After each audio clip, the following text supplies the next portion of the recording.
কতটা কুলাঙ্গার হলে আল্লাহু আকবারের আওয়াজে রাজনীতি আর সাম্প্রদায়িকতার গন্ধ খুঁজতে চান। আল্লাহু আকবারের স্লোগান কোন দলীয় স্লোগান নয়, এটা ইসলামের স্লোগান। যে স্টেজে আল্লাহর নামের বরাদ্দ ঘোষণা করা যায় না, ওই স্টেজে যাওয়া হারাম ছাড়া আর কিছু হতে পারে না। ঠিক কিনা বলে? আল্লাহু আকবার স্লোগানে আবার কিসের সাম্প্রদায়িকতা, কিসের দলবাজি? যে রাজনীতি করতে গেলে আল্লাহর নামে স্লোগান দেওয়া যায় না, রাসূলুল্লাহর নামে স্লোগান দেওয়া যায় না, ইসলামের কথা বলা যায় না, ওই রাজনীতিতে পেশাব করে দেওয়া দরকার। সম্মানিত সুধী, কিন্তু আমার দেশে এমন মুসলমান নামধারী কুলাঙ্গার বেঈমান আছে, কোরআনকে মানতেও চায় না, কোরআনকে শুনতেও চায় না।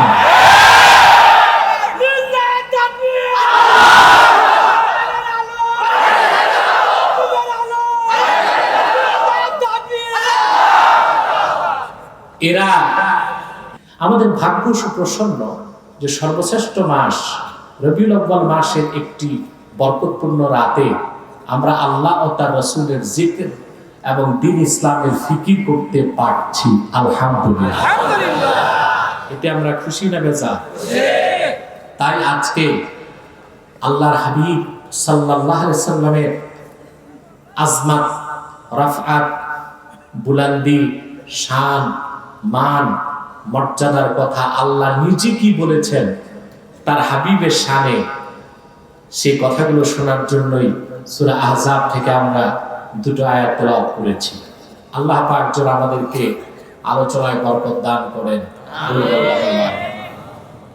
একটি কথা মনে রাখবেন, ঈমান আনার পরে যদি কোনো বান্দার ভিতরে আল্লাহ ও তার রাসূলের আজমত ও মুহাব্বত না থাকে, তাহলে ঈমানের সাথে মৃত্যুর কোনো গ্যারান্টি তার থাকে না।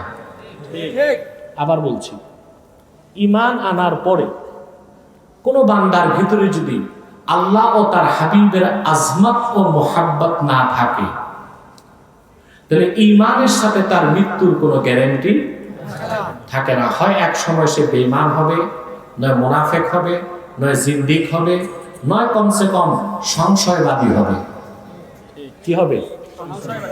এখন আমাদের সমাজে সংশয়বাদী বেড়ে গেছে, মুতাশাক্কিক, অর্থাৎ ইসলামকে পুরো অস্বীকার করে না কিন্তু সন্দেহ আছে। এটা তো বড় সমস্যা।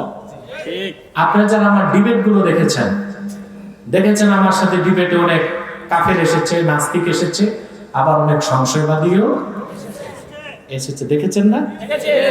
তো সংশয়বাদীদের কুফরটা কম না, মারাত্মক। আমরা চাচ্ছি তাদের সংশোধন করতে, তাদের ইসলাহ করতে। তবে আমি দেখেছি সংশয়বাদের সংখ্যা প্রচুর বেড়ে গেছে স্কুল কলেজে। তার একমাত্র কারণ সোশ্যাল মিডিয়াতে নাস্তিকদের ব্লগগুলো তারা পড়তেছে, আর নাস্তিকরা তাদের লেখনীর মধ্যে যে বিষ ছড়িয়ে দিচ্ছে তা তাদের অন্তরে কুফর পয়দা করছে। কিন্তু আমাদের ইসলামপন্থীদের পক্ষ থেকে যুবকদের যেভাবে কোরআন সুন্নাহর জবাব দেওয়া দরকার, আমরা সেভাবে মনে হয় দিচ্ছি না। সেজন্য আমরাও কম দায়ী নই। সম্মানিত সুধী, তা আবার কথাটিকে আমি আবার উচ্চারণ করছি, আপনি মনের কানে শুনে মনে গেঁথে নেবেন। ঈমান আনার পরে কোন ব্যক্তির অন্তরে যদি আল্লাহ ও তার রাসূলের আজমত আর মুহাব্বত সৃষ্টি না হয়, ঈমানের সাথে মৃত্যুর কোনো সম্ভাবনা তার থাকতে পারে না। আল্লাহ পাক তার হাবিবের আজমতের কথা নিজেই বলেছেন। সুবহানাল্লাহ বলবেন। আল্লাহর হাবিব আখিরি নবী, নবীগণের মাথার তাজ, নূর নবীজি আমার মুহাম্মদ সাল্লাল্লাহু আলাইহি ওয়াসাল্লামের আরশ চুম্বী মর্যাদার কথা বলতে যে আল্লাহ তাআলা তার হাবিবকে ডেকে বলেন, ইয়া আইয়ুহান নাবিয়্যু ইন্না আরসালনাকা শাহিদান ওয়া মুবাশশিরান ওয়া নাযীরা। وداعيا إلى الله بإذنه وسراجا منيرا আল্লাহ তার হাবিবকে ডেকে বলেন, ইয়া আইয়ুহান নবী, হে আমার প্রিয় নবী, ইন্না আরসালনাকা শাহিদা, নিশ্চয় আমি আপনাকে প্রেরণ করেছি সাক্ষ্যদাতা হিসেবে। এত আস্তে বললেন সুবহানাল্লাহ। অমুবাশশিরা, সুসংবাদদাতা হিসেবে, ওয়া নাযীরা, সতর্ককারী হিসেবে, ওয়া দাঈয়ান ইলাল্লাহি বিইذনিহি, আর আল্লাহর হুকুমে আল্লাহর পথে আহ্বানকারী হিসেবে, ওয়া সিরাজাম মুনীরা, এবং সমুজ্জ্বল প্রদীপ হিসেবে। বলেন সুবহানাল্লাহ। কথাগুলো কে বললেন? আল্লাহ। সুবহানাল্লাহ। আল্লাহর হাবিবের সম্মান শুনবো আল্লাহর ভাষায়, আল্লাহর শব্দে, আল্লাহর অক্ষরে। আজকাল কিছু মৌলবী সাহেব বের হয়েছে সমাজে, রাসূলুল্লাহ শানে কথা বললেই খোঁজে মওযু হাদিস আছে কিনা।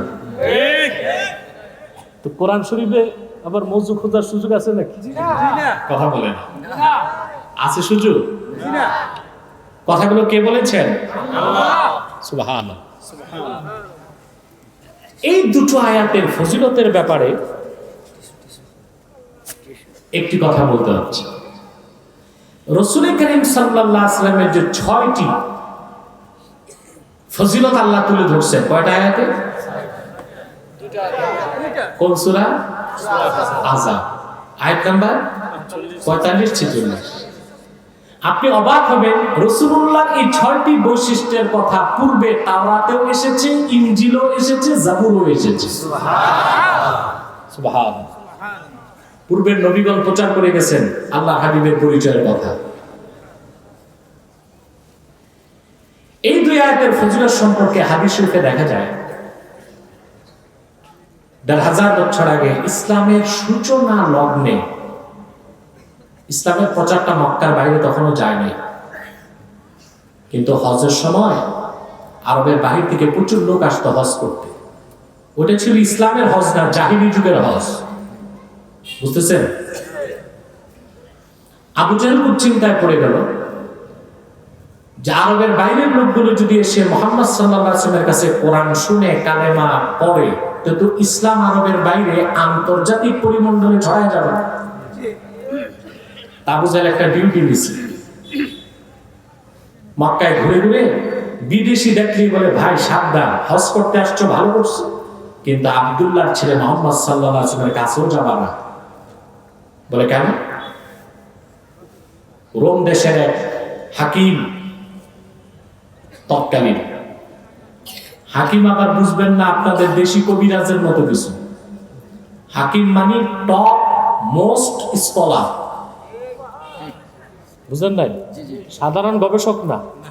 হাকিম যেমন হাকিম লোকমান, হাকিম জালিনুস, এরা ছিলেন টপ মোস্ট স্কলার।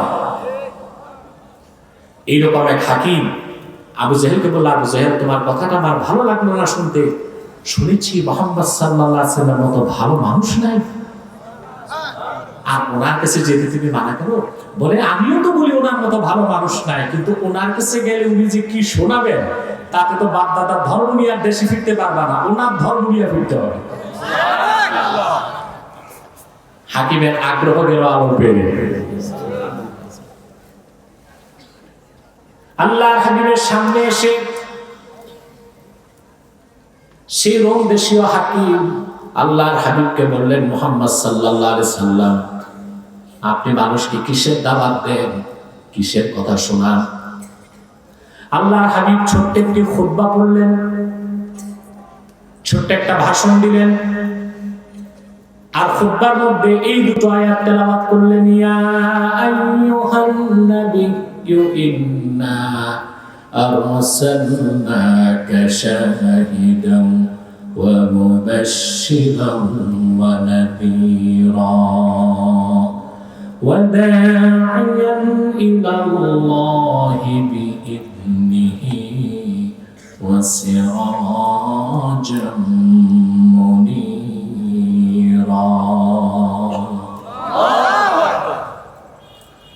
কোরআন শরীফের দুটো আয়াত শুনে রোম দেশের পণ্ডিতের মাথাটা নত হয়ে গেছে। বিনয়ের সাথে সে বলল, ইয়া রাসূলুল্লাহ, কলিজা ঠান্ডা হয়ে গেছে, মনটা তো ভরে নেই, আরেকবার শোনা।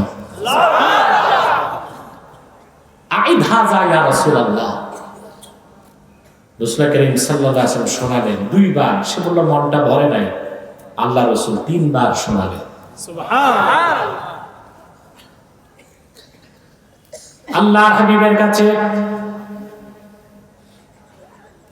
রাসূলুল্লাহ নুরানি জবান থেকে কয়েকটি নুরানি শব্দ আর কোরআনের দুটো আয়াত শুনে সেই রোমের পণ্ডিত বলল, হাতিয়াদাক উবাইউকা ইয়া রাসূলুল্লাহ, আমার আর সহ্য হচ্ছে না, হে আল্লাহর রাসূল, আপনার নূরের হাতটা বাড়ায় দেন, সেই হাতে হাত রেখে এখনই আমি আপনার দ্বীনের কালেমা পড়ে মুসলমান হয়ে যেতে চাই।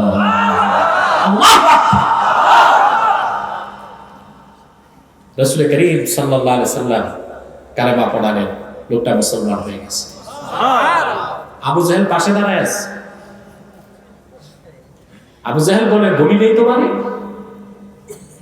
উনি এমন কথা শোনাবেন বাপদাদার ধর্ম বাদ দিয়া ওনার ধর্ম নিয়ে দেশে ফিরতে হবে।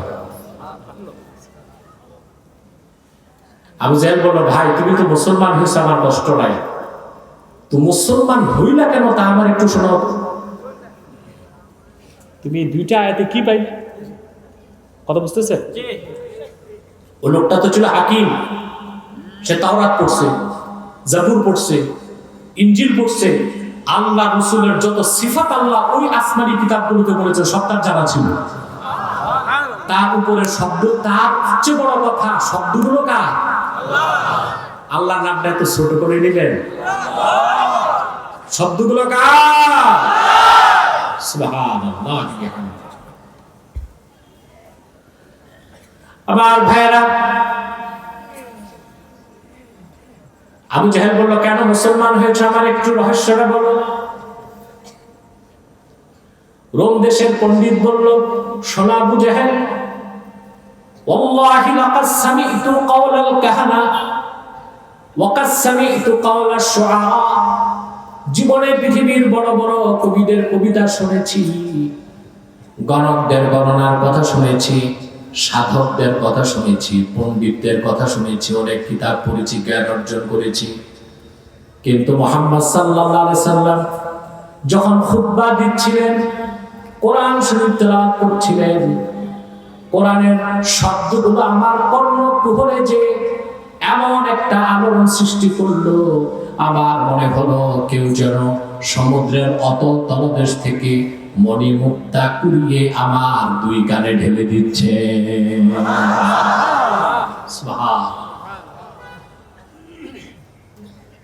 হেদায়েত আল্লাহ যার কিসমতে রাখেন, দুই আয়াতই হেদায়েত হয়ে গেছে।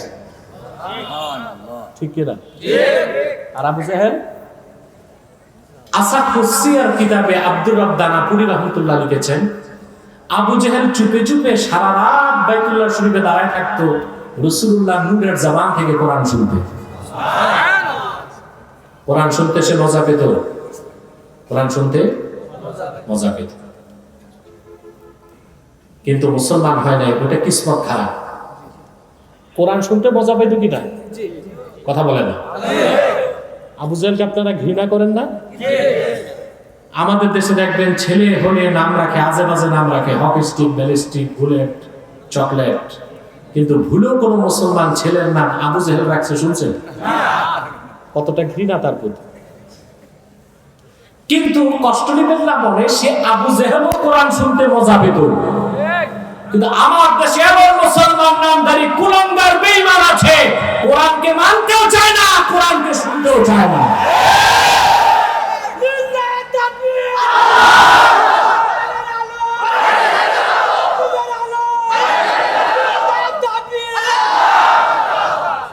এরা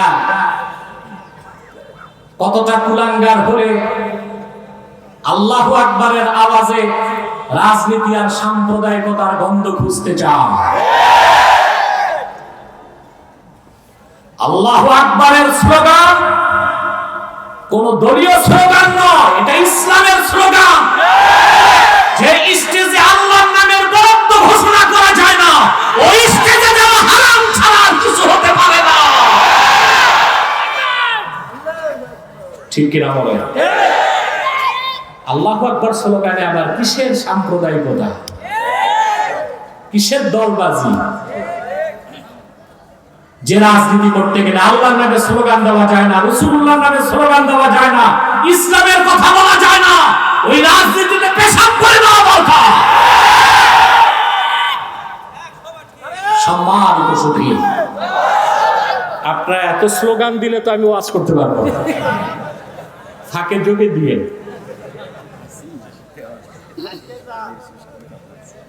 সম্মানিত সুধী,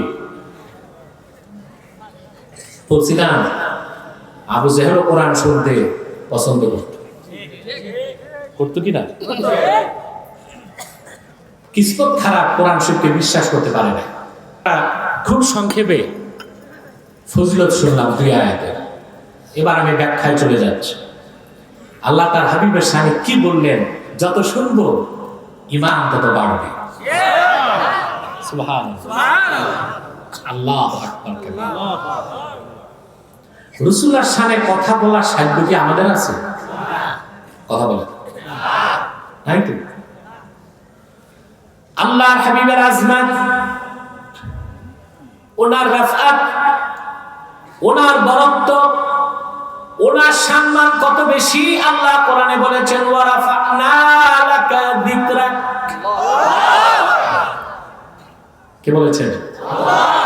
হাবিব, আমি আপনার জিকিরকে, আপনার প্রশংসা, আপনার স্তুতি, আপনার গুণকীর্তন, আপনার মাহাত্ম্য, আপনার কদর, আপনার মাকাম, আপনার বুলন্দিকে আমি আল্লাহ নিজে সমুন্নত করেছি।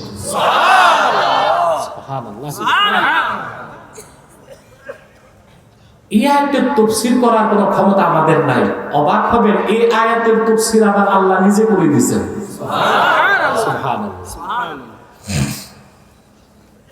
সুনান নাসাই, সুনান তিরমিজি, আবু দাউদে হাদিস আসছে এবং তাফসীরের সবগুলো কিতাবে এসেছে। সূরা ইনশিরাহ নাযিলের পর আল্লাহ যখন বললেন ওয়া রাফা'না লাকা যিকরাক, আল্লাহ জিবরিলকে পাঠালেন, যাও আমার হাবিবকে যে একটা প্রশ্ন করো। জিবরিল আসলেন, এসে আল্লাহর হাবিবকে জিজ্ঞেস করলেন, ইয়া মুহাম্মদ সাল্লাল্লাহু আলাইহি ওয়াসাল্লাম, আতাদরি কাইফা রাফা আল্লাহু যিকরাক। মুহাম্মদ সাল্লাল্লাহু আলাইহি ওয়াসাল্লাম, আপনি কি জানেন কিভাবে আল্লাহ আপনার জিকিরকে বুলন্দ করেছেন, সমুন্নত করেছেন? আল্লাহর হাবিব চাইলেন জবাবটা আল্লাহ দিলে জবাবের দাম বেড়ে যাবে। আল্লাহর হাবিব বলেন, আল্লাহ ভালো জানেন। জিবরিল চলে গেছে, আল্লাহ পাক জবাব পাঠায় দিলেন, হাবিব ইযা যুকিরতু যুকিরতা মাই। কিন্তু লোকে ভুলোকে, জলে আর স্থলে, আকাশে, লৌহ কলমে আর আরশে আজিমে যখনই আমি আল্লাহর জিকির হয়, সঙ্গে আপনি হাবিবের জিকির হয়ে যান। সুবহানাল্লাহ, সুবহানাল্লাহ। শেখ আব্দুল হক মুহাদ্দিস দেহলভী রাহমাতুল্লাহ মাদারিজুন নবুওয়াত কিতাবে লিখেছেন, বেহেশতের প্রতিটি বৃক্ষের প্রতিটি পাতায় আল্লাহর নাম, সাথে রাসূলুল্লাহর নাম। সুবহানাল্লাহ। বেটা মওযু খুঁজবা, আব্দুল হক মুহাদ্দিস দেহলভী কে? মারকাজুল আসানিদ, ওনাকে বাদ দিলে সকল মৌলবীর হাদিসের সমবিবাদ। ঠিক কি না? সুবহানাল্লাহ। হাদিস মওযু বলার শর্ত জানো? যখন কোনো ব্যক্তি কোনো কথা বলে নিসবত করবে হাদিস, তখন ওয়াজিব হয়ে যাবে দেখা হাদিসটি হাদিস কিনা, সহিহ কিনা, জয়ীফ কিনা, মওযু কিনা। শর্ত কি? নিসবত করতে হবে হাদিস। যদি নিসবত না করে কিন্তু আল্লাহ তার রাসূলের শানে কোনো ভালো কথা বললো, হাদিস বললো না, তখন সেটা মওযু কিনা দেখার দরকার নাই, কারণ তিনি তো হাদিস বলেন নাই। কথাটা তো পূর্ববর্তী কিতাবেও থাকতে পারে। যেমন শেখ আব্দুর রহমান জামি একটা কিতাব লিখেছেন শাওয়াহিদুন নবুওয়াত। ওই কিতাবে তিনি ওল্ড টেস্টামেন্ট, নিউ টেস্টামেন্ট, বাইবেলে, বিশেষ করে বাইবেলের সবচেয়ে অথেন্টিক যে copy, the Bible of Barnabas, এটা আরবি আছে, দ্য বাইবেল অফ বার্নাবাস, সেখানে আল্লাহ রাসূলের শানে অনেক কথা আসছে। ওই কথাগুলো এখন যদি কেউ বলে, এটা কি হাদিসে খোঁজার সুযোগ আছে? আর কথাগুলো যদি আল্লাহ তার রাসূলের পক্ষে হয় তো বলা যাবে কিনা? কারণ হাদিসে আসছে, রাসূলুল্লাহ বলেছেন হাদিসু আন বনি ইসরাঈল ওয়ালা হারাজ, বনি ইসরাইল থেকে রাওয়ায়াত করো, কোনো দোষ নাই, শর্ত হচ্ছে যদি রাওয়ায়াতটা কোরআন হাদিসের বিপক্ষে না যায়। তাহলে কোন স্কলার, কোন আলেম যদি রাসূলুল্লাহর শানে কথা বলে, কথাটা যদি আল্লাহ তার রাসূলের শানের খেলাফ না হয়, সেটাকে মওযু বলে বাদ দেওয়া এটা মুহাদ্দিসের কাজ না, মুহদ্দিসের কাজ। কথা বুঝতে পারছেন? আমি বাংলাদেশের একজন মজলুম আলেমের পক্ষে কথাগুলো বলে যাচ্ছি। মজলুম আলেম আমাদের মতো গরম না, বয়স হয়ে গেছে, এখন কিছু মৌলবি বেরিয়েছে বিচি টাইপের ছোট, এরা এই আলেমের দোষ ধরে, অথচ তাদের মতো হাজার আলেমকে তিনি বছরের পর বছর পড়াশোনা করাচ্ছে। ঠিক কিনা? আমি সব সময় জালেমের বিপক্ষে থাকি, মজলুমের পক্ষ নিই। অথচ সেই প্রবীণ আলেমের সাথে আমার সাক্ষাৎ নাই, দেখা গেছে স্টেজে আগে বলে। কথা বুঝতেছেন? প্রিয় ভাই বন্ধুগণ, কষ্ট হচ্ছে না তো? আমি তো সুস্থ, আপনারা তো সুস্থ, তা আমার বেকআপটা কে দিবে? আল্লাহ তো সাহায্য করবেন, বেকআপটা আপনাদের দিতে হবে। জেগে না ঘুমায়? ঘুমাচ্ছেন? কে কে ঘুমান? হাত উঠান।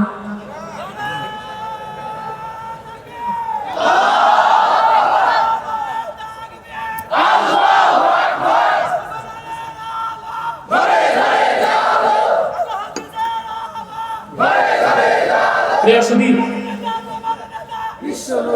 সাল্লাল্লাহু আলাইহি ওয়াসাল্লাম, প্রিয় সুধী, রাতও বেশি, আমি অসুস্থ, খুব দ্রুত সামনে বাড়ি। আল্লাহ তার হাবিবকে বলেছেন ইন্না আরসালনাকা শাহিদা, আমি আপনাকে প্রেরণ করেছি সাক্ষ্যদাতা হিসেবে। আল্লাহ তার হাবিবকে সাক্ষ্যদাতা বললেন, আল্লাহ তাওহীদের সাক্ষ্যদাতা। সহজ কথা। কথাটির ব্যাখ্যা আমি দুটো জবাব দিচ্ছি। এক, আদম থেকে ঈসা পর্যন্ত যত নবী এসেছেন সবাই আল্লাহ সাক্ষ্য দিয়েছেন। দিয়েছেন কিনা? লা ইলাহা ইল্লাল্লাহ, আল্লাহ ছাড়া কোনো মাবুদ নাই। আবার রাসূল কারীম সাল্লাল্লাহু আলাইহি সাল্লাম ১৫০০ বছর আগে সাক্ষ্য দিয়েছেন লা ইলাহা ইল্লাল্লাহ, আল্লাহ ছাড়া কোনো মাবুদ নাই। এই লাখের উপর নবীর সাক্ষ্য আর রাসূলুল্লাহর সাক্ষ্যের মধ্যে একটু পার্থক্য যে আছে তা কি বুঝেন? খেয়াল করেন। আদম থেকে ঈসা পর্যন্ত লাখের উপর পয়গম্বর আমার আল্লাহর একত্বের সাক্ষ্য দিয়েছেন। সবাই শুধু আল্লাহর কথা কানে শুনেছেন, আল্লাহকে কেউ চোখে দেখেন নাই। কিন্তু আখিরি নবী, নবীগণের মাথার তাজ আমার নবীজি মুহাম্মদ সাল্লাল্লাহু আলাইহি সাল্লাম ১৫০০ বছর আগে আমার আল্লাহর কথা কানেও শুনেছেন, মেরাজ রজনীতে আমার আল্লাহকে চোখেও দেখেছেন। দেখে সাক্ষ্য আর না দেখে সাক্ষ্যে কিছুটা পার্থক্য আছে না? নয়। লাখের উপর নবী আল্লাহর কথা শুনছেন, সাক্ষ্য দিচ্ছেন আল্লাহ এক। আর আমার প্রিয় রাসূল আল্লাহর কথা কানেও শুনেছেন, আল্লাহকে চোখেও দেখেছেন। আল্লাহ এক, এই সাক্ষ্যটা সবাই দিলেন আগে না দেখে, রাসূলুল্লাহ ১৫০০ বছর আগে দিলেন দেখে। তাহলে লক্ষাধিক নবী রাসূলের সাক্ষ্য একদিক, রাসূলুল্লাহ সাক্ষ্য একদিক, কোন সাক্ষ্যটা আল্লাহর কাছে বেশি দামি? সুবহানাল্লাহ। খেয়াল করতেছেন কথা? মেরাজ রজনীতে রাসূল করিম সাল্লাল্লাহু আলাইহি সাল্লাম চর্মচোখে আমার আল্লাহকে দেখেছেন। পূর্বের নবীগণ আল্লাহর কথা কানে শুনেছেন, কারো কাছে জিবরিল আসতে, তাও কয়বার এসেছে। উমদাতুল কারি শারহ সহিহুল বুখারীতে বদরুদ্দিন আইনি উল্লেখ করেছেন ইব্রাহিম আলাইহিস সালামের কাছে জিবরিল 10 বার এসেছেন, হযরত মুসা আলাইহিস সালামের কাছে কয়েকশো বার, ঈসা নবীর কাছে প্রায় 400 বার, আর রাসূলুল্লাহর কাছে 20 বছরে জিবরিল এসেছেন 24,000 বার। কতবার? 24,000। শুধু আসেন নাই, জিবরিল রাসূলুল্লাহকে কি রকম সম্মান করতেন হাদিসটি সহিহ বুখারীতে এসেছে, সহিহ মুসলিমে এসেছে, মিশকাতুল মাসাবিহে এসেছে, মাসাবিহুস সুন্নাতে এসেছে, রিয়াদুস সালিহিনও এসেছে। আমি মুসলিম শরীফের শব্দ শোনাচ্ছি। সাহাবী বলেন, একদিন জিবরিল আল্লাহর হাবিবের কাছে আসলেন মানুষের সুরতে, এসে শিক্ষকের সামনে ছাত্র যেভাবে বসে সেভাবে বসলেন। ফাআসনাতা রুকবাতাইহি ইলা রুকবাতাইহি ওয়া ওয়াদাআ কাফাইহি আলা ফাখিজাইহি। জিবরিল এসে আল্লাহর হাবিবের সামনে বসলেন। জিবরিল তার দুইটা হাঁটু রাসূলুল্লাহর দুইটা হাঁটুর সাথে লাগায় দিলেন, আর জিবরিল তার দুই হাত রাসূলুল্লাহর দুই রানের উপর রেখে মাথাটা নত করে দিলেন। শিক্ষকের সামনে ছাত্র যেভাবে আদবের সাথে বসে সেভাবে জিবরিল আদব দেখালেন, সাহাবায়ে কেরামকে শিক্ষা দিলেন। দিন শিখার আগে রাসূলের তাজিম শিখতে হবে, আদব শিখতে হবে। কি শিখতে হবে? সেটা আমার প্রসঙ্গ না, শুধু বিষয়ের সাথে রিলেটেড বলে বললাম। লাখের উপর নবী রাসূল শুধু আল্লাহর কথা কানে শুনলেন, আর রাসূলুল্লাহ আল্লাহকে চর্মচোখে দেখলেন। সুবহানাল্লাহ। আহলুস সুন্নাহ ওয়াল জামাতের সকল মুহাদ্দিস একমত, ওয়ার রাজিহ, কওলে রাজিহ, সবচেয়ে গ্রহণযোগ্য মত এটাই, ইন্নান নাবিয়্যা মুহাম্মাদান সাল্লাল্লাহু আলাইহি ওয়াসাল্লাম রাআ রাব্বাহু লাইলাতাল মি'রাজ বিআইনাই রাসিহি।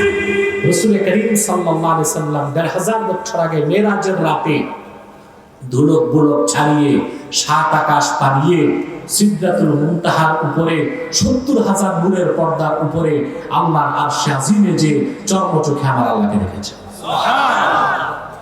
সেজন্য আল্লাহ তাআলা কোরআন কারীমে আল্লাহর একত্বের কথা বলতে যে তার হাবিবের সাক্ষ্যটা নিলেন, বললেন কুল হুয়াল্লাহু আহাদ।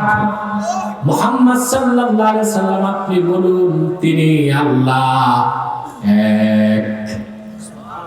সুবহানাল্লাহ বলবেন। সুবহানাল্লাহ বলতে পারতেন হুয়াল্লাহু আহাদ, অনেক জায়গায় বলছেন হুয়াল্লাহুল্লাযী লা ইলাহা ইল্লাহু, বলছেন না? কিন্তু সূরা ইখলাসে কেন কুল বলছেন? কারণ ইহুদিরা এসে রাসূলুল্লাহর কাছে প্রশ্ন করেছিল, ইয়া মুহাম্মদ সিফ লানা রাব্বাক আহুয়া মিন যাহাবিন আও ফিদ্দাতিন, আপনার রবের পরিচয় কি? তিনি কি স্বর্ণের না রূপার? নাউযুবিল্লাহ, পরিচয় দেন। কুখ্যাত ইহুদিদের বেয়াদবির জবাবে আল্লাহ যখন তার একত্বের ঘোষণা করলেন, তখন আপন হাবিবকে সাক্ষ্য বানালেন, বললেন কুল হুয়াল্লাহু আহাদ। মুহাম্মদ সাল্লাল্লাহু আলাইহি ওয়াসাল্লাম আপনি বলুন তিনি আল্লাহ এক। ইকো কমে যাবে, মাইকম্যান ইকো দিয়ে রাখছো কেন? না, সাউন্ড কমবে না, ইকো কমবে। আমার কথাগুলো বুঝতেছেন, খেয়াল করতেছেন? এই জন্য আল্লাহ তার রাসূলকে কি বলেছেন? শাহেদ, সাক্ষ্যদাতা। সুবহানাল্লাহ বলবেন না? দ্বিতীয় কারণ, ভালো করে শোনেন, দ্বিতীয় কারণ হচ্ছে কাল কিয়ামতের দিন আদম থেকে ঈসা পর্যন্ত লাখের উপর নবীর বিপক্ষে তাদের উম্মতগুলো আল্লাহর কাছে মিথ্যা মামলা দায়ের করবে। সব নবীর কওম, কাফের কওম আল্লাহর কাছে বলবে, আল্লাহ আমাদেরকে শাস্তি দিয়া কি করবে, আমরা তো নিরপরাধ, নবীগণ তা আমাদের কাছে ঠিক মতো দাওয়াত পৌঁছায়নি। নাউযুবিল্লাহ বলবেন না? নাউযুবিল্লাহ। কারা মিথ্যা অভিযোগ কারা করবে? উম্মতের কাফেররা। আল্লাহর কোরআন সাক্ষী।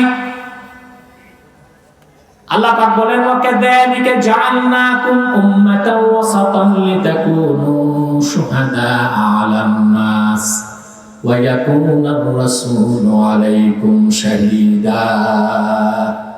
ওরে উম্মতে মুহাম্মাদি, তোমাদের দাম কত বেশি একবার চিন্তা করে দেখো। সেজন্যই আমি আল্লাহ তোমাদেরকে শ্রেষ্ঠ উম্মত, ন্যায়পরায়ণ উম্মত হিসেবে নিযুক্ত করেছি। কাল কিয়ামতের দিন লাখের উপর নবীর পক্ষে তোমরা উম্মতে মুহাম্মদী সাক্ষী দিবা, আর তোমাদের পক্ষে আমার রাসূল সাক্ষ্য দিবেন। তোমাদের সাক্ষ্যর কারণে লাখের উপর নবী উম্মতের মিথ্যা অভিযোগ থেকে বেঁচে যাবে। আল্লাহু আকবার। ওয়াকাযালিকা জাআলনাকুম উম্মাতান ওয়াসাতা। এই আয়াতের আবার বাংলাদেশে একটু অপব্যাখ্যা হয়। আমাদের দেশে কিছু নিরামিষ মৌলবী সাহেব আছে, ওনাদের সম্পর্ক আস্তিকদের সাথে, সম্পর্ক নাস্তিকদের সাথে সব জায়গায় আছে। আস্তিকদের সাথে, নাস্তিকদের সাথে, বিশ্বাসীদের সাথে, অবিশ্বাসীদের সাথে। আউলিয়া কেরামের খানকাহে ওনাদেরকে পাওয়া যায়, আর খুঁজলে হিন্দুদের মন্দিরও পাইতে পারে। ওনারা এই আয়াতের অপব্যাখ্যা করে। সাবধান, কিসের মিছিল, মিটিং, আন্দোলন, সংগ্রাম, জিহাদ এগুলো ইসলামে নাই। আল্লাহ বলছেন তোমরা জাআলনাকুম উম্মাতান ওয়াসাতা, তোমরা মধ্যপন্থী উম্মত। তোমরা কি মধ্যপন্থী উম্মত না? এটা সঠিক তাফসীর হবে না। এটা সবচেয়ে গ্রহণযোগ্য তাফসীর করেছেন ইমাম জালালউদ্দিন সুয়ুতী। ওয়াকাযালিকা জাআলনাকুম উম্মাতান ওয়াসাতা আই উম্মাতান খিয়ারান উদুলা। হে উম্মতে মুহাম্মাদী, আমি তোমাদেরকে শ্রেষ্ঠ উম্মত হিসেবে নিযুক্ত করেছি, আর তোমার ন্যায়পরায়ণ উম্মত। এই পৃথিবীতে ইনসাফ কায়েমের জন্য আর হাসর ময়দানে ইনসাফ কায়েমের জন্য আমি তোমাদেরকে সাক্ষী বানাই দিয়েছি। সুবহানাল্লাহ। কেন বললাম? আমাদেরকে শেখানো হয় যে ইসলামের চরমপন্থা নাই। আচ্ছা, একটু কি চিন্তা করেছি আমরা কথাটা সঠিক না ভুল? ইসলামে কি চরমপন্থা নাই? আছে, তবে উগ্র চরমপন্থা নাই। আপনি এমন একটা সেক্টর দেখান যেখানে চরমপন্থা ছাড়া চলতে পারে। আসেন মেডিকেল সায়েন্স। কোথায় মেডিকেল সায়েন্স? চিকিৎসা বিজ্ঞান একটা উদাহরণ দিচ্ছি। আপনার বুকে ব্যথা, আপনি হসপিটাল গেলেন, ডাক্তার দেখলো আপনার বুকে ঘা হয়ে গেছে। কি হয়ে গেছে? ডাক্তারের কাজ হচ্ছে প্রথম শিথিল পন্থা, অ্যান্টিবায়োটিক দিবে। কি দিবে? এটা কি শিথিল পন্থা না? পন্থা তিনটা: শিথিল পন্থা, মধ্য পন্থা, চরম পন্থা। তো ডাক্তার প্রথম কি দিবে? শিথিল পন্থা। দেখা গেল যে না, ঘা বাড়তে বাড়তে ক্যান্সার হয়ে গেছে, এবার ডাক্তার যাবে মধ্য পন্থায়, ওটা কেমোথেরাপি। কিছুদিন পর দেখলো যে না, ক্যান্সার কমতেছে না, বাড়তেছে, এবার ডাক্তার চলে যাবে চরম পন্থায়, অপারেশন। তো চিকিৎসা বিজ্ঞানও চরম পন্থা বা এক্সট্রিমিজম আছে, আছে না ভাই? আছে। আসেন, মনে করেন আলু পেঁয়াজের দাম বেড়ে গেছে, এখন মিছিল হচ্ছে, পুলিশ এসে প্রথম শিথিল পন্থা ব্যারিকেড দিবে। কথা বলে, আর সামনে বাইরে না। মিছিলকারীও কম না, ঘরে তো বাঁচার নাই, পেটে তো আগুন।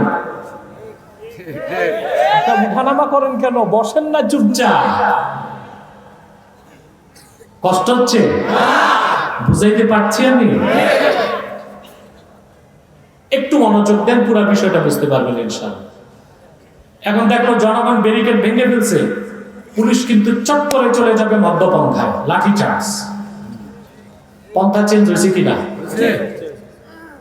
দেখেছে না, জনগণও সবার সবার, পুলিশ তখন শুরু করবে বুলেট চার্জ।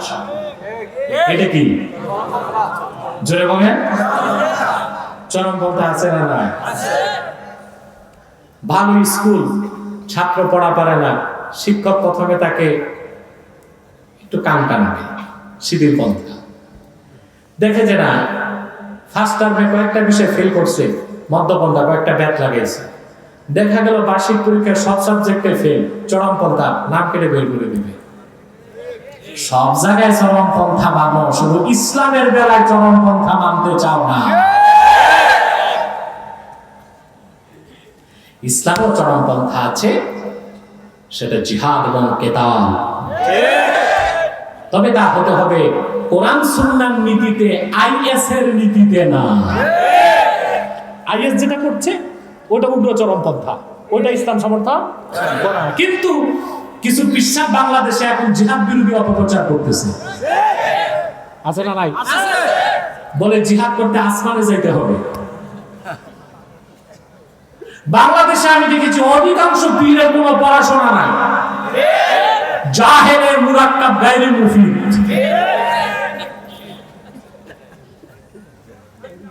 রাসূলুল্লাহ সাল্লাল্লাহু আলাইহি ওয়াসাল্লাম জিহাদকে ফরজ করেছেন ১৫০০ বছর আগে। কিয়ামত পর্যন্ত জিহাদ বাকি থাকবে জমিনে। আল্লাহ হাবিব ইরশাদ করেছেন, আবু দাউদ শরীফের হাদিস, ওয়াল জিহাদু মাযিন মুদবাসানি আল্লাহ ইলা আন ইউকাতিলা আখিরু হাদিহিল উম্মাতিদ দাজ্জাল।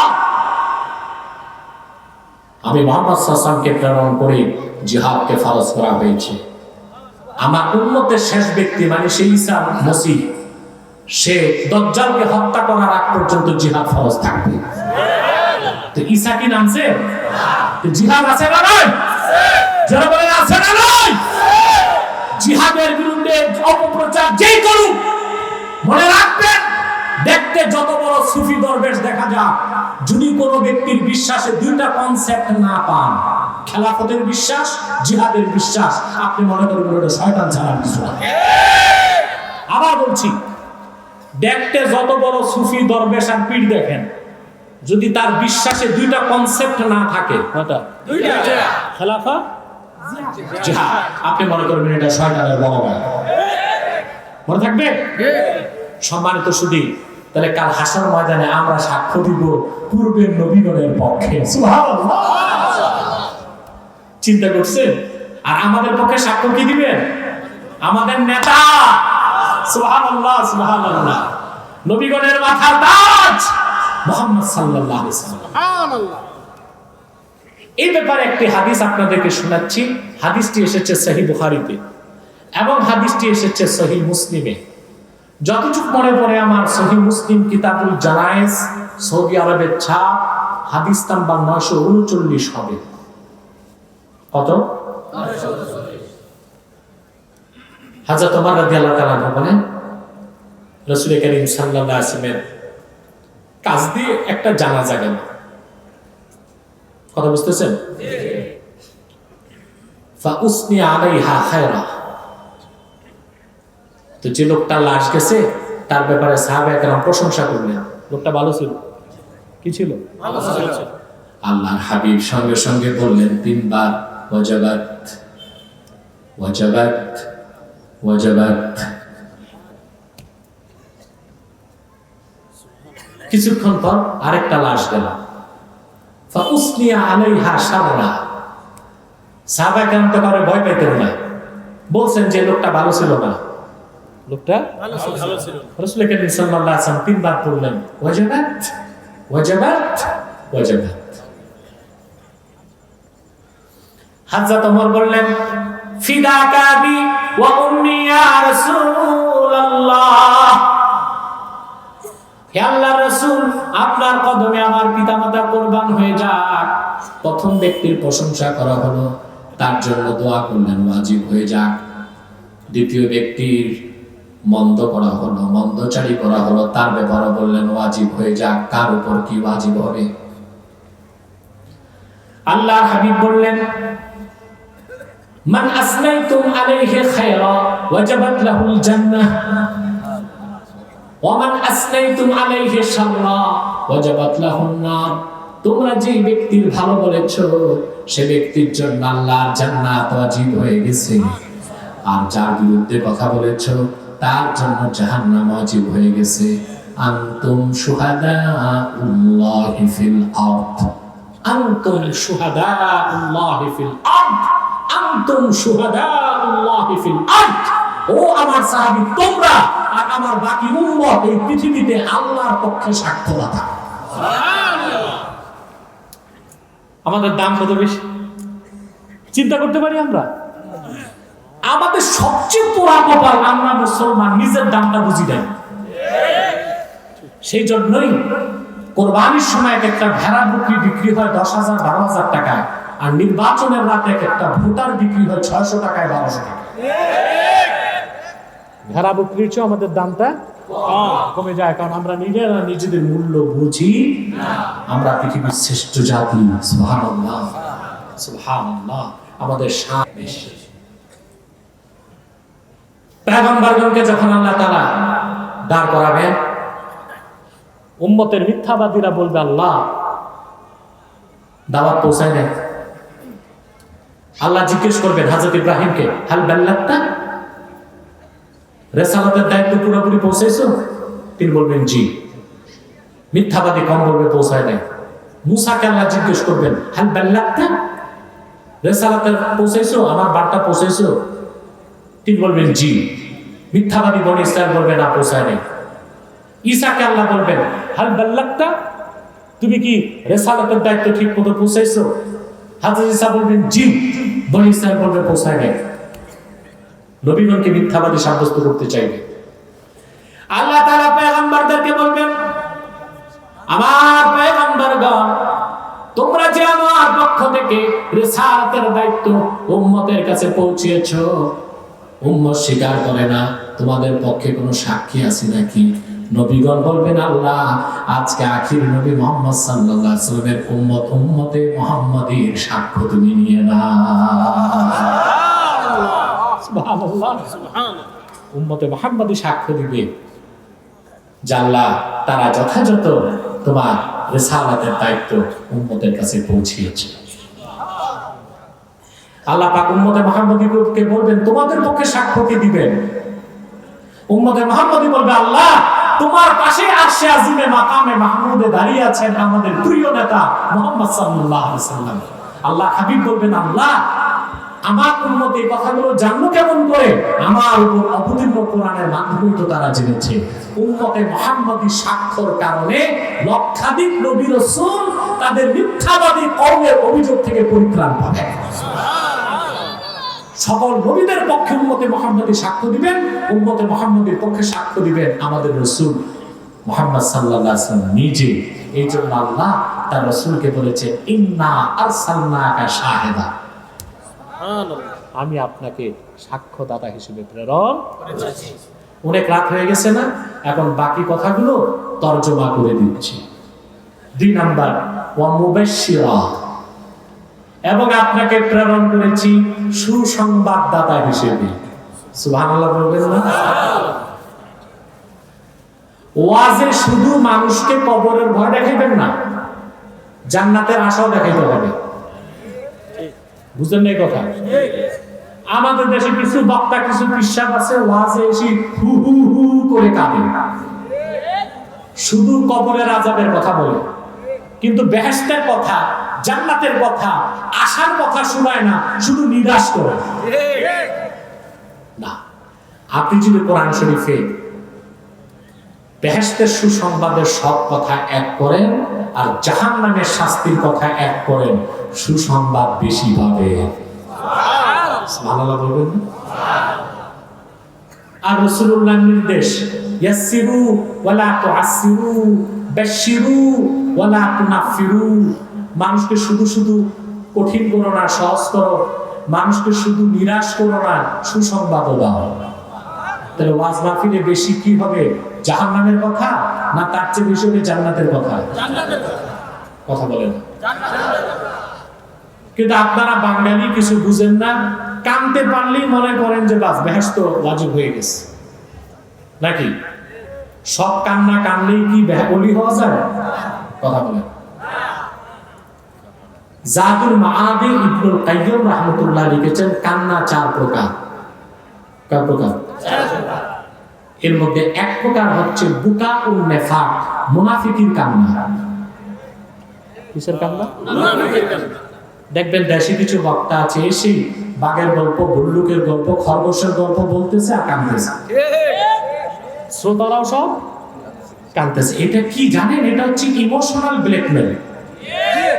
কানলে মনটা নরম হয়, হয় মুরিদ হবেন, নয় পকেট খালি করে পয়সাগুলো দিয়ে যাবেন। কথা বলেন না? কান্না যখন হবে বুকাতুল ঈমান, ঈমানের কান্না, সুবহানাল্লাহ, ওই এক ফোঁটা চোখের পানির দাম জমজম পানি থেকেও লক্ষ গুণ বেশি দাম। আপনারা দেখেন না মহিলারা এমনি এমনি কান্দে না? আপনাদের এলাকায় মহিলারা কান্না করে না? বাসায় মারা গেছে মানুষ, বাড়ির মহিলারাও কাঁদতেছে, সারা এলাকার মহিলারাও কাঁদতেছে। একদম পিছনে যে মহিলা, তাকে যদি জিজ্ঞেস করেন বোন আপনি কান্না করছেন কেন, সে বলবে তা তো জানি না, উনি কাঁদতেছে তা দেখে আমিও কাঁদতেছি। তাহলে কান্নাটা কি ব্লুটুথ হয়ে গেল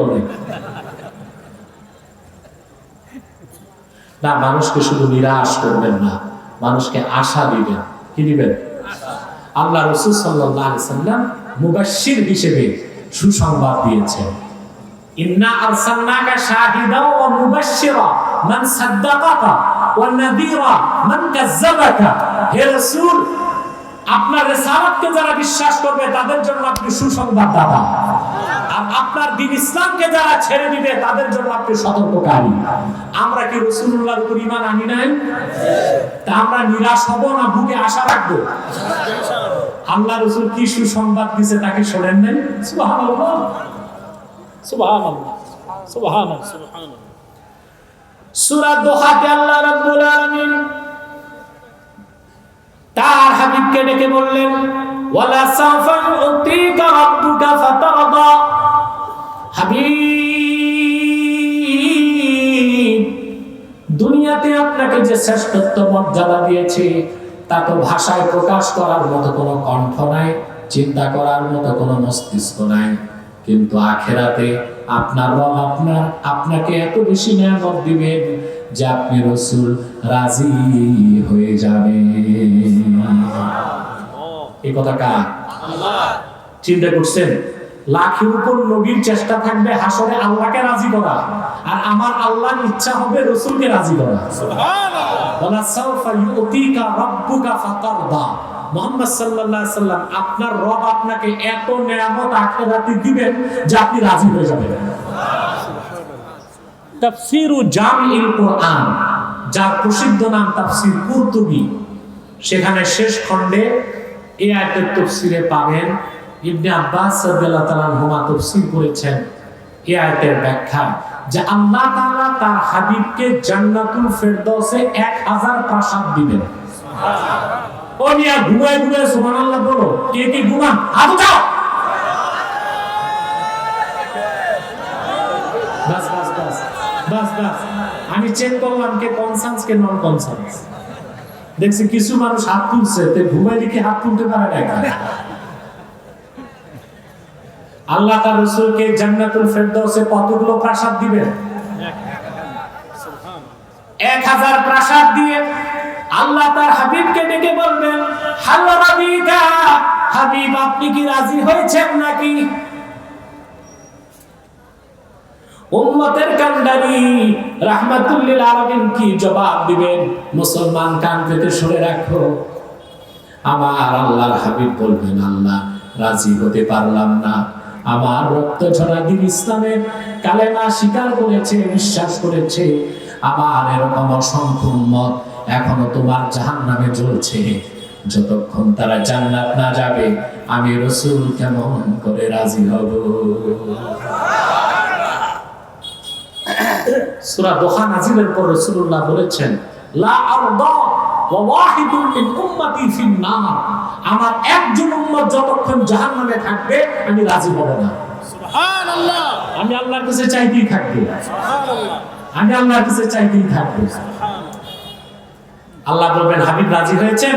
রাসূলুল্লাহ বলবেন, আল্লাহ আমার অসংখ্য উম্মত এখনো জাহান্নামে আছে, তারা জান্নাত যাওয়ার আগ পর্যন্ত আমি রাজি হব না। আল্লাহ মালিক ফেরেশতাকে ডেকে বলবেন, রে মালিক, জাহান্নামের দরজা খুলে দাও। আমার হাবিবের রক্ত ঝরা কালেমা বিশ্বাস করেছে, মুখে স্বীকার করেছে, আমল নামায় শিরক নাই, কুফর নাই, গুনাহ যতই থাক আর আমি শাস্তি দিব না, তাদের সবাইকে বের করে আনো, জান্নাত দিয়ে দিব। কারণ আমার হাবিবের সঙ্গে আমার কমিটমেন্ট হয়েছে। আমার হাবিব যতক্ষণ রাজি না হয় হাসরে জান্নাতে, আমি হাবিবের কথা শুনতেই থাকবো। আজকে আমি আমার হাবিবকে রাজি করেই ছাড়বো। সুবহানাল্লাহ। মালিক জাহান্নামের দরজা খুলে দিবেন। আমি কোন পুঁথি শাস্ত্রের কথা বলছি না, ইবনে মাজার হাদিস। দরজা খুলে দেওয়া হবে। মালিক দেখবেন উম্মতে মুহাম্মাদি কারো কারো হাঁটু পর্যন্ত জ্বলছে, কারো কোমর পর্যন্ত, কারো সিনা পর্যন্ত, কিন্তু রাসূলুল্লাহর একজন উম্মতের চেহারায় জাহান্নামের আগুন লাগতে পারবে না। সুবহানাল্লাহ। খুশি হন নাই? ওয়ালা তাকুলুন নারু সুওয়ারাহুম। ইবনে মাজাহ কিতাবুল ঈমান, সৌদি আরবের ছাপ। যতটুকু আমার স্মৃতি বলতেছে 60 পৃষ্ঠায় হাদিসটি পাবেন। রাসূলুল্লাহর কোন একজন উম্মতের চেহারাতে জাহান্নামের আগুন লাগতে পারবে না। সুবহানাল্লাহ বলবেন। সুবহানাল্লাহ। আমার ভাইয়েরা, আল্লাহ বলবেন, রে মালিক, আমার হাবিবের উম্মতগুলোকে জাহান্নাম থেকে বের করে জান্নাতে একটা নহর আছে, তার নাম নাহরুল হায়াত। অন্য সাক্ষ্যের আমি নাহরুল হায়াত, নাহরুল হায়াতের মধ্যে ছেড়ে দাও।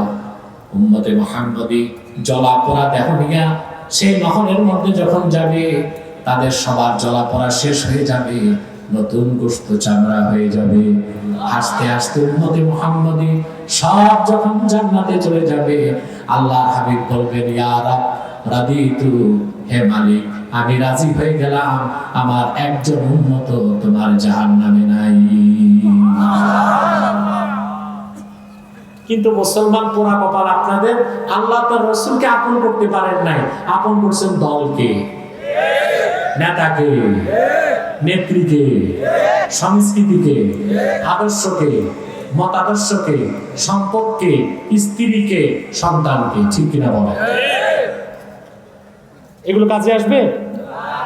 কিন্তু রাসূলুল্লাহকে আপন করতে পারেন নাই, আল্লাহকে আপন করতে পারেন নাই। অথচ কাল হাসর ময়দানে জান্নাতে রাসূলুল্লাহ ততক্ষণ রাজি হবেন না সকল উম্মত ঈমানদার যারা বেহেশতে না যাবে। সুবহানাল্লাহ। এই সুসংবাদ কে দিয়েছেন? আল্লাহ রাসূল। সেই জন্য আল্লাহ বলেছেন, ইন্না আরসালনাকা শাহিদাও ওয়া মুবাশশিরা। তারপর বলেছেন ওয়া নাযীরা, এবং আপনাকে পাঠিয়েছি সতর্ককারী হিসেবে। সুবহানাল্লাহ বলবেন না? রাসূলুল্লাহ সতর্ক করেছেন কাদেরকে? কাফেরদেরকে, মুশরিকদেরকে। তারপরে ও দাইয়ান ইলাল্লাহি বিইজনি, এবং আল্লাহর হুকুমে আল্লাহর দিকে আহ্বানকারী হিসেবে। রাসূলুল্লাহ কার দিকে আহ্বান করছেন? জোরে বলতে হবে। ১৫০০ বছর আগে আল্লাহ রাসূল কার দিকে আহ্বান করছেন? যেই পথে আহ্বান করছেন ওই পথের নাম কি? ইসলাম। সুবহানাল্লাহ। জোরে বলেন, নাম কি? ইসলাম। এই জন্য রাসূলুল্লাহকে আল্লাহ বলেছেন দাইয়ান ইলাল্লাহ। রাসূলুল্লাহ আল্লাহর পথে কেমন দাওয়াতকারী ছিলেন আমি এক কথায় বুঝাই দিচ্ছি। বলবো? লাখের উপর নবী, হাজার হাজার বছর দিনের দাওয়াত দিয়েছেন, দিন পরিপূর্ণ হয় নাই।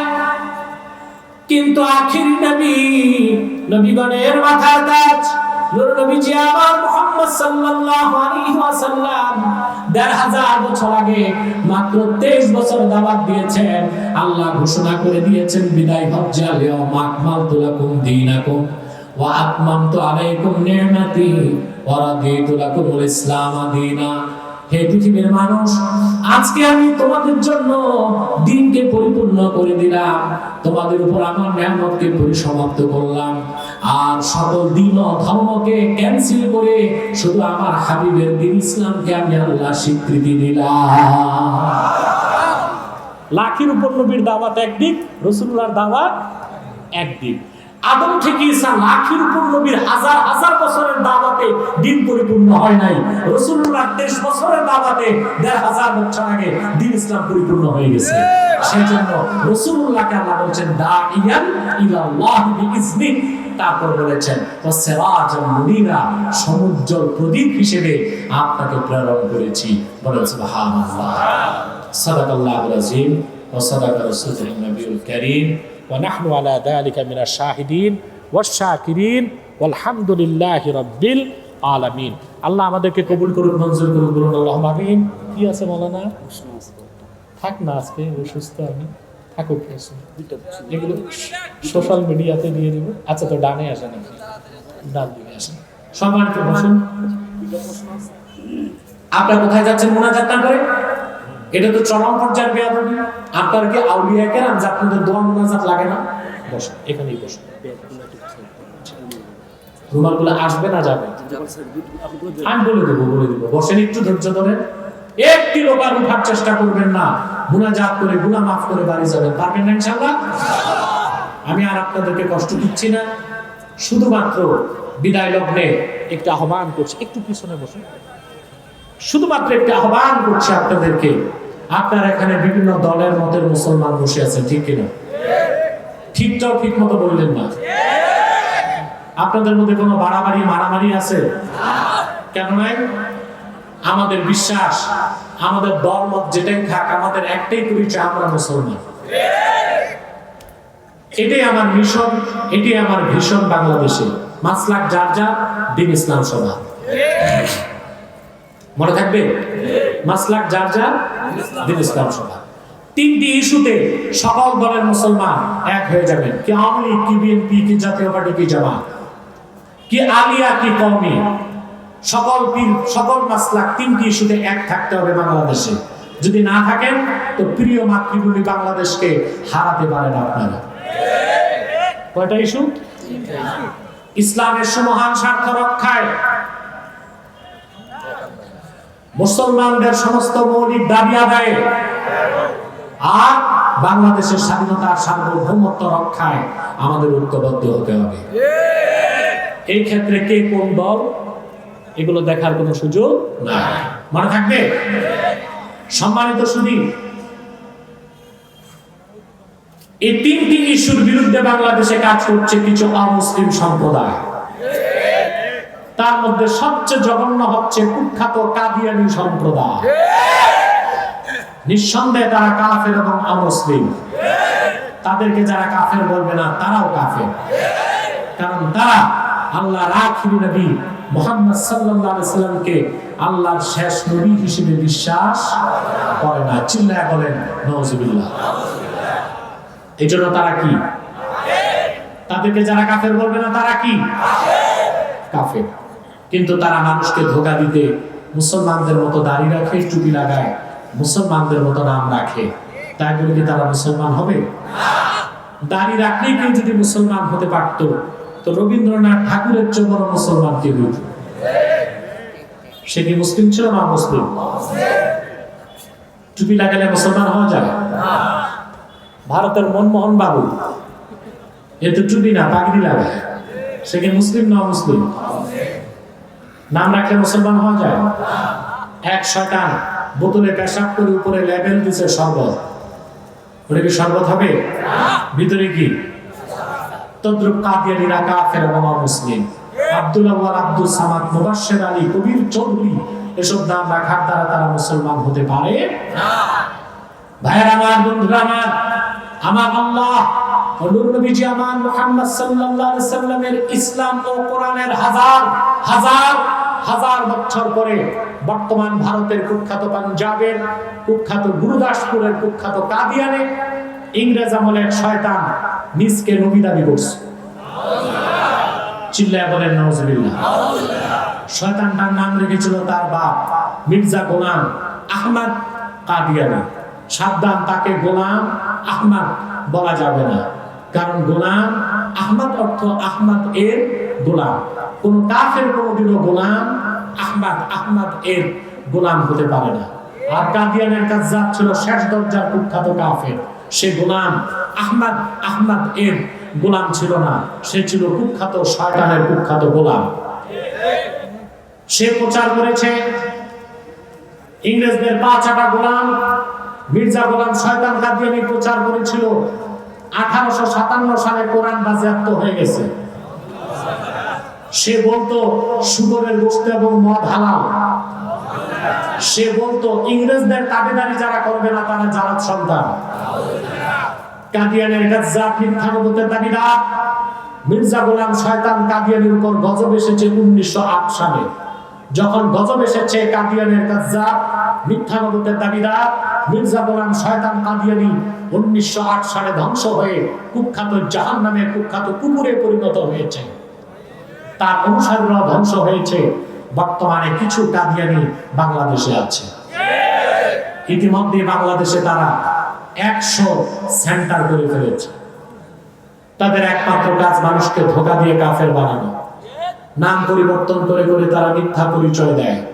কখনো নিজেদের পরিচয় দেয় আহমদি জামাত, কখনো বলে আহমদিয়া জামাত, কখনো বলে আহমদি সম্প্রদায়, কখনো বলে আহমদিয়া সম্প্রদায়, কখনো বলে আহমদি মুসলিম জামাত, কখনো বলে আহমদিয়া মুসলিম জামাত। সাবধান, যত কাদিয়ানি ছিল আছে থাকবে তারা কেউ আহমদি জামাত নয়, আহমদিয়া জামাত নয়, আহমদি সম্প্রদায় নয়, আহমদিয়া সম্প্রদায় নয়, আহমদি মুসলিম জামাত নয়, আহমদিয়া মুসলিম জামাত নয়। তারা শয়তানি জামাত, কুখ্যাত জাহান্নামের কুখ্যাত কুকুরের দল। আমাদের সকল দলের একটাই দাবি, অনতিবিলম্বে স্বাধীন বাংলায় শয়তান কাদিয়ানীদেরকে রাষ্ট্রীয়ভাবে অমুসলিম ঘোষণা করতেই হবে, করতেই হবে, করতেই হবে। এই দাবি আদায়ে তাহরিকে খাতমে নবুওয়াত বাংলাদেশের ব্যানারে যদি জামাল নিয়ে রাজপথে নামার ডাক আসে, কারা কারা প্রস্তুত আছেন হাত তুলে দেন।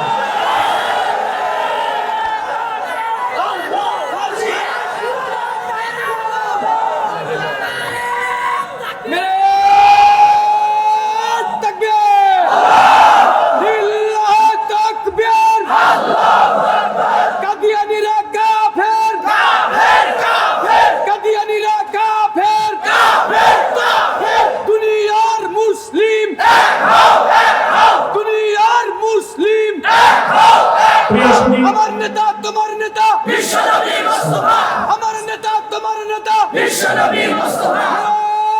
তাকবীর, বলবো অধৈর্য হয়ে না, বলতেছি সম্মানিত সুধী, তাদেরকে কাদিয়ানীদেরকে আর্থিক সহযোগিতা করবেন না। করেন? জি করেন। প্রাণ কোম্পানির যত জিনিস তাদের, সেজান কোম্পানির জুস তাদের, RFL এর পণ্যগুলো তাদের, প্রথম আলো, ডেইলি স্টার, কালের কণ্ঠ তাদের। এগুলো ধরবেন না, কিনবেন না, বেচবেন না, মনে থাকবে। আরেকটা ফেরকার কথা বলে দেই, এটা খ্রিস্টানদের গোপন দল। এদের নাম ঈসাই তরিকা। এরা কাজ করতেছে কুষ্টিয়াতে, যশোরে, উত্তরবঙ্গে, কক্সবাজারে, টেকনাফে, রোহিঙ্গাদের মধ্যে। এরা নিজেকে পরিচয় দেয় মুসলমান, তবে বলে আমরা ঈসাই মুসলমান, অর্থাৎ ঈসার উম্মত মুসলমান। ঈসার উম্মত মুসলমান না খ্রিস্টান? এদের ব্যাপারে সাবধান থাকবেন। আরেকটি ফেরকার কথা না বললে আমার গুনাহ হবে, হিজবুত তাওহীদ। এটা হিজবুত তাওহীদ না, হিজবুত সরকার। এদের আকীদা খুব খারাপ। এরা প্রচার করে নামাজ হচ্ছে ব্যায়াম, ওযু থাকলেও নামাজ হবে, ওযু ছাড়াও নামাজ হবে।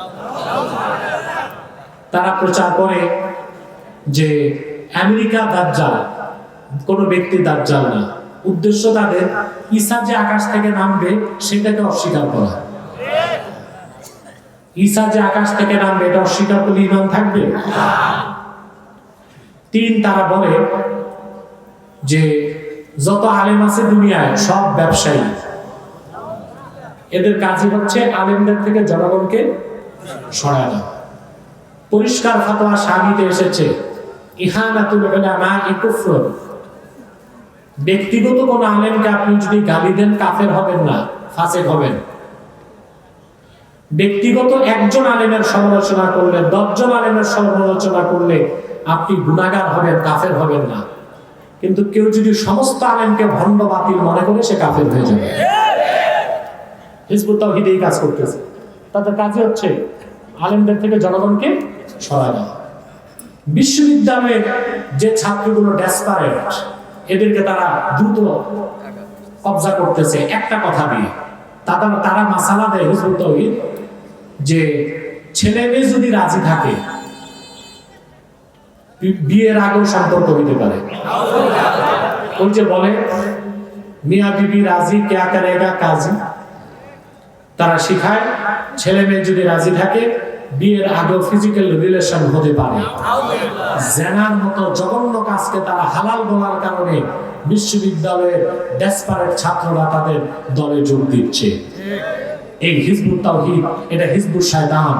এই দলটির ব্যাপারে সাবধান থাকবেন, পারবেন তো? আজকের মতো এতটুকু আমি ক্লান্ত হয়ে গেছি। এখন ব্যাগ যাচ্ছে, যারা যা পারেন মাদ্রাসার জন্য ব্যাগে 10-20 টাকা কেন, যদি পারেন 1000 টাকাও দিবেন, কালেকশন তো হয়ে গেছে, বাকিটা দিবেন। ছাত্ররা যাচ্ছে, আর একটা লোক উঠার চেষ্টা করবেন না। মুনাজাত হবে, আশা করি আল্লাহ মুনাজাত কবুল করবেন।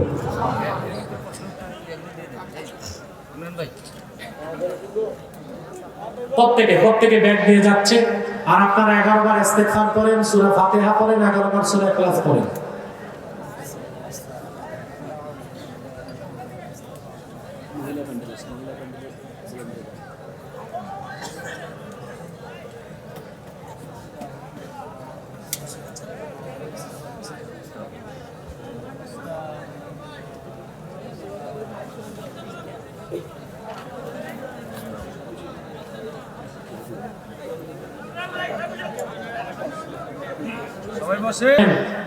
নারী পুরুষ সম্মিলিতভাবে এক বাসে পীরের দরবারে যাওয়া যাবে কি? কথা হচ্ছে না যাওয়াই ভালো, কিন্তু যেতে হলে শর্ত রক্ষা করতে হবে। প্রথম শর্ত, মহিলা একা যেতে পারবে না, সাথে মাহরাম নিতে হবে। কিন্তু একজনের ভাবি আর একজনের দেবর, এক বাসে যাইতে হবে না, বাসে উঠলেই কবিরা গুনাহ হবে। বুঝেন নাই?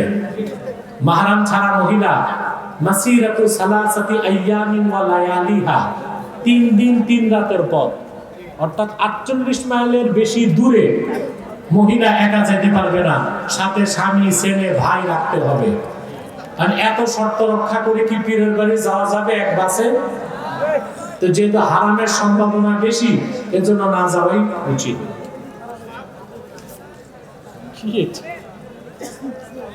পীরের পায়ে সাজদা করা যাবে কি? শিরকে আকবার, সম্পূর্ণ হারাম, নাজায়েজ।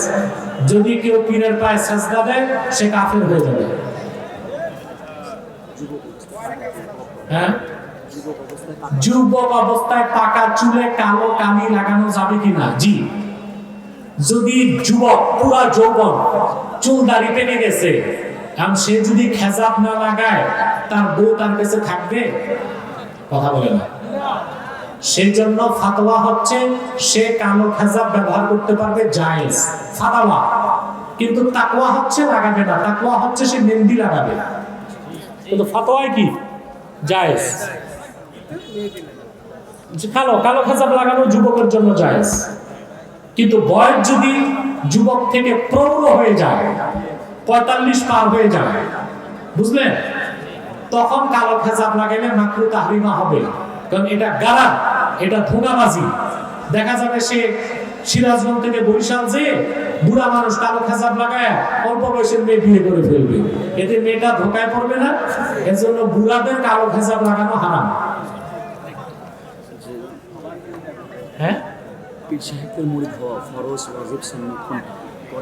পীর সাহেবদের মুরিদ হওয়া ফরজ ওয়াজিব সুন্নাত কোনটা সঠিক? কোরআন ও হাদিস দ্বারা উত্তর আশা করছি। দেখেন ভাই, হক্কানি পীরের কাছে যাওয়া তরিকত তাসাউফ শিখার জন্য ওয়াজিব। এটা কি? কেন? ফালাম আন্নাহু লা ইলাহা ইল্লাল্লাহ, মুহাম্মদ সাল্লাল্লাহু আলাইহি ওয়াসাল্লাম জেনে রাখুন আল্লাহ ছাড়া মাবুদ নাই। এই আয়াত আল্লাহ নাযিল করেছেন সূরা মুহাম্মদ সাল্লাল্লাহু আলাইহি ওয়াসাল্লাম। এই আয়াতের ব্যাখ্যা আল্লামা বদরুদ্দিন আইনি উমদাতুল কারি শারহু সাহিহুল বুখারীতে লেখেন, যে ইত্তাফাকাল জামহুর আলা উজুবি ইলমিল মারিফা ওয়াস্তাদাল্লু বিহাযিহিল আয়াত ফা'লাম আন্নাহু লা ইলাহা ইল্লাল্লাহ।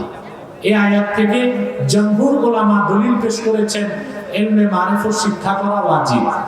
এই জন্য ইলমে মারিফত শেখার জন্য হক্কানি আল্লাহ আল্লাহ পীরের কাছে যাওয়াও ওয়াজিব। কথা বুঝতে পারছেন? তবে বিষয়টা এমন না যে পীর ধরতেই হবে, না ধরলে আপনি জাহান্নামে যাবেন। আপনি নেককার আল্লাহ আল্লাহর সোহবতে থেকেও আমল করলে চলবে।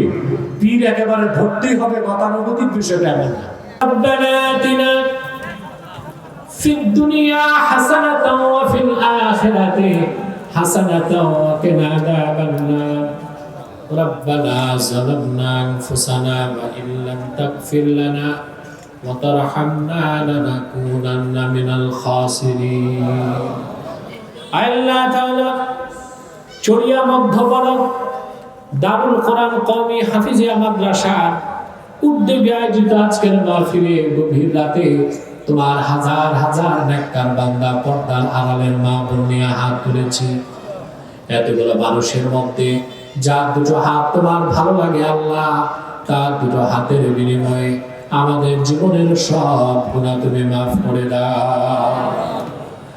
আল্লাহ তাআলা রব্বুল আলামিন হৃদয়ের গভীর থেকে দোয়া করি আল্লাহ, তোমার আখিরি নবী নবীগণের মাথার তাজ নূর নবীজি আমার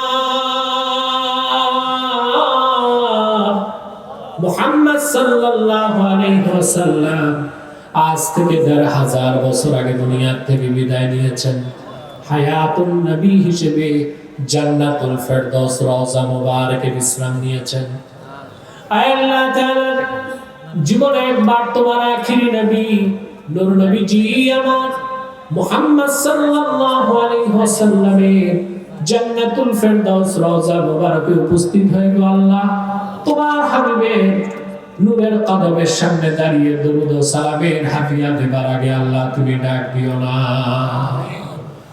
আল্লাহ তাআলা একবার বা একাধিকবার যারা সোনার মদিনায় নূরের মদিনায় যেতে পেরেছি আল্লাহ, জীবনে বারবার তোমার আখিরি নবী নূর নবীজি আমার মুহাম্মদ সাল্লাল্লাহু আলাইহি ওয়াসাল্লামের নূরের শহর মদিনাতুল মুনাওয়ারায় জীবনে বারবার যাবার জন্য তাদের কপালটা আল্লাহ তুমি সোনার কপাল বানায় দাও। আমিন রব্বুল আলামিন। হৃদয়ের গভীর থেকে দোয়া করি আল্লাহ, তোমার আখিরি নবী নূর নবীজি আমার মুহাম্মদ সাল্লাল্লাহু আলাইহি ওয়াসাল্লামের নূরের চেহারা মুবারক স্বপ্নে একবার দেখে গো আল্লাহ, জান্নাত ওয়াজিব হবার আগে তুমি ডাক দিও না। একবার বা একাধিকবার যারা তোমার আখিরি নবী নূর নবীজি আমার মুহাম্মদ সাল্লাল্লাহু আলাইহি ওয়াসাল্লামের নূরের চেহারা মোবারক স্বপ্নে দেখার সৌভাগ্য লাভ করেছে আল্লাহ, জীবনে বারবার দেখার জন্য তাদের কপালটা তুমি সোনার কপাল বানায় দাও। আল্লাহ আমাদের অনেকের বাবা নাই, অনেকের মা নাই, অনেকের বাবা মা একজনও নাই। যত মানুষের বাবা মা দুনিয়ার থেকে বিদায় নিয়ে অন্ধকার কবরে চলে গেছে আল্লাহ, সকল মুসলমান বাবা মার কবরকে তুমি জান্নাতের বাগান বানায় দাও। আল্লাহ এই মাদ্রাসার জন্য যারা জায়গা দিয়েছে, দম দিয়েছে, মন দিয়ে কেটেছে মাহফিলটার জন্য আল্লাহ সকলের ধন মনকে কবুল করে মাহফিলটা আমাদের সবার নাজাতের জরিয়া বানায় দাও। মালিক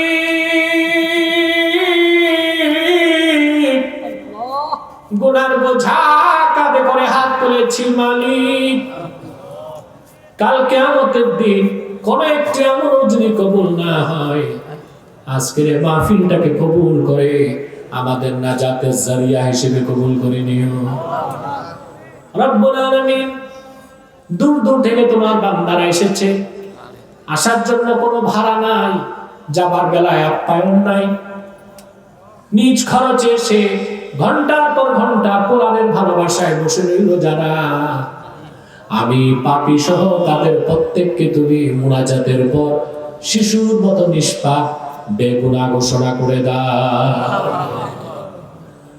আল্লাহ তাআলা পর্দার আড়ালে আমার মা বোনেরা হাত তুলে বসে আছেন, অবলা সবলা সতী সাধ্যী মা বোন যারা হাত তুলে বসে আছেন, তাদের মনের দুঃখ কষ্টগুলোকে দূর করে আল্লাহ মাহফিলটা আমাদের সবার জন্য নাজাতের জরিয়া বানায় দাও।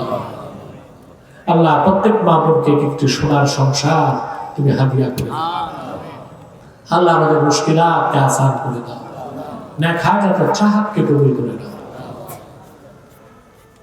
ইয়া হাইয়ু ইয়া কাইয়ুম বিরহমাতিকা নাস্তাগীথ أصلح لنا شأننا كله ولا تكلنا إلى طرفة عين فاطر السماوات والأرض أنت ولينا في الدنيا والآخرة توفنا مسلمين والحقنا بالصالحين ভাইরা আমার একটি মিনিট সময় ছেড়ে দিলাম, চক্ষুটা বন্ধ করুন, দিলটা নরম করুন, মাথাটা নত করুন। আল্লাহর আখিরি নবী নূর নবীজি আমার মুহাম্মদ সাল্লাল্লাহু আলাইহি সাল্লামের ওসিলা ধরে আল্লাহর কাছে চান, যা চাইবেন তাই কবুল হয়ে যাবে। যদি পারে ভাইরা 2 ফোঁটা চোখের পানি সদকা করে দিই।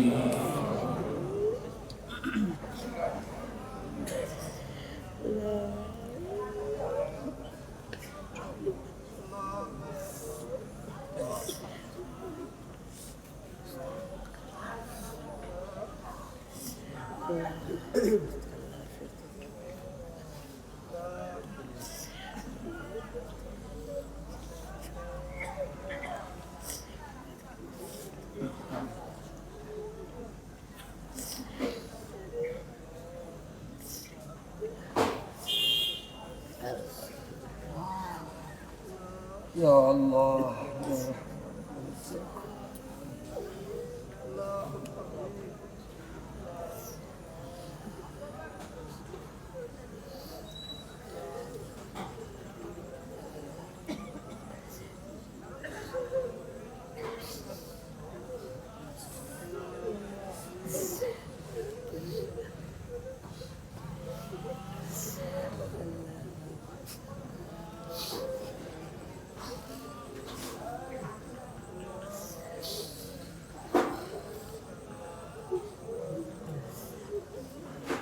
বাবার জন্য মায়ের জন্য দোয়া করেন আল্লাহর কাছে, নিজের গুনার কথা স্মরণ করে আল্লাহর কাছে আত্মসমর্পণ করেন।